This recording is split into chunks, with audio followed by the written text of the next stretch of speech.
ተንኮለኛ ሰው እንኳን ስለት እንኳን ምጽዋት እንኳን ዝክር መሰከር እንኳን የወርቅ ጥላ ማምጣት እጁን ቆርጦ ለእግዚአብሔር መስዋዕት አድርጎ ቢያቀርበው እንኳን እግዚአብሔር አይቀበል። እግዚአብሔር የሚፈልገው የዋህ ሰውነት ነው። እግዚአብሔር የሚፈልገው ቂም የሌለበት ሕሊና ነው።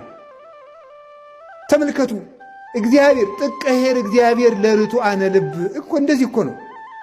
እግዚአብሔር ልቡናቸው ቅን ለሆነ ለእስራኤል ቸር ነው።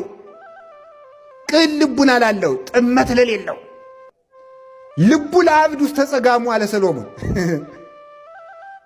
የሰነፍ ሰው ልቡ በግራው ነው።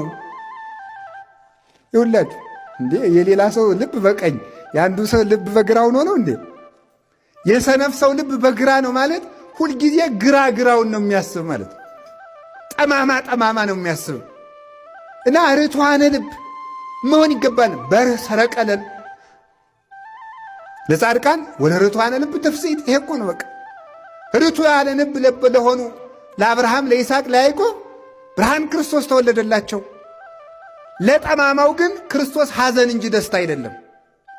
ይሄ ጾም ሲያልቅ ክርስቶስን ልደት እናከብራለን። አዎ በሰረቀ ለጻድቃን ብርሃን ክርስቶስ ለጻድቃን ለአብርሃም ለይስሐቅ ለያዕቆብ ተወለደ። አንድም መጽደቅ ለሚሹ ሁሉ ተወለደላቸው፣ ለጠማሞች ግን ተወለደባቸው።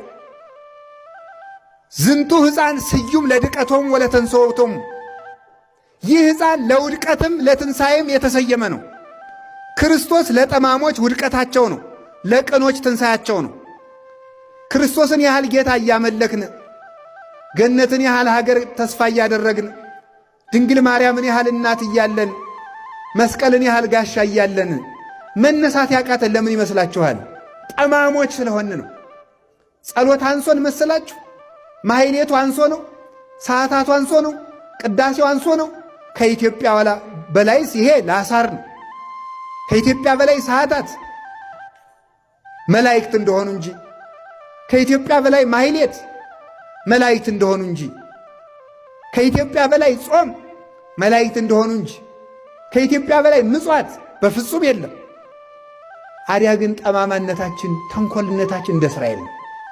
ጠማሞች ነን፣ በእውነት ጠማሞች፣ ቀናተኞች፣ በባልንጀራችን ማማር ደስ የማይለን ጉጻጉጾች ነን። በእውነቱ ይሄን እግዚአብሔር አይወደውም።